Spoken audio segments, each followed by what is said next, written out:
మోకాళ్లలో గుజ్జును పెంచి నొప్పిని తగ్గించి సర్జరీని దూరం చేసే ఫ్రీడమ్ వాక్. ఎండలతో సతమతమవుతున్న తెలుగు రాష్ట్రాల ప్రజలకు చల్లని కబురు అందింది. నైరుతి రుతుపవనాలు ఏపీని తాకాయి.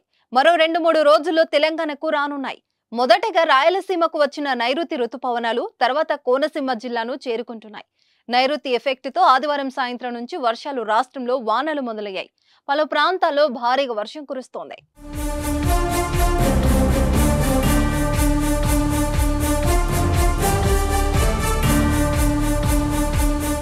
విశాఖలో ఎదురు గాలులతో భారీ వర్షం కురిసింది. పలు చోట్ల రోడ్లపై చెట్లు కూలడంతో రాకపోకలకు అంతరాయం ఏర్పడింది.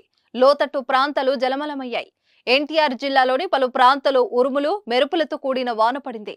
అనంతపురంలో భారీ వాన పడడంతో పలు చోట్ల విద్యుత్ సరఫరాకు అంతరాయం ఏర్పడింది. కర్నూలు జిల్లాలోని మంత్రాలయం, కోడుమూరులో ఉరుములు మెరుపులతో కూడిన వర్షం పడింది. చిత్తూరు, నెల్లూరు జిల్లాకు రుతుపవనాలు విస్తరించడంతో వర్షాలు కురుస్తున్నాయి. నేడు కూడా భారీ వర్షం కురిసే అవకాశం ఉందని వాతావరణ శాఖ హెచ్చరిస్తోంది.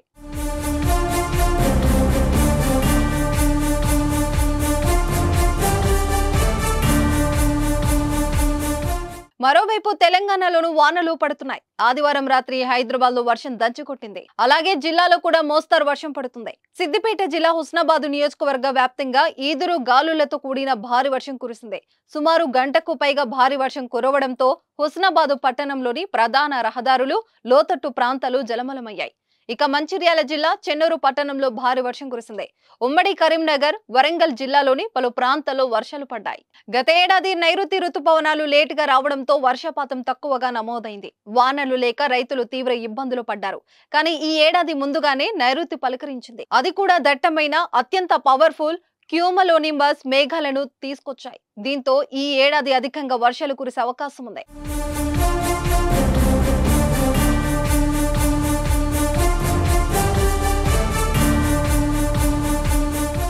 సుమన్ టీవీలో మీ పర్సనల్ అండ్ బిజినెస్ ప్రమోషన్స్ కోసం కింది నెంబర్కి కాంటాక్ట్ చేయండి.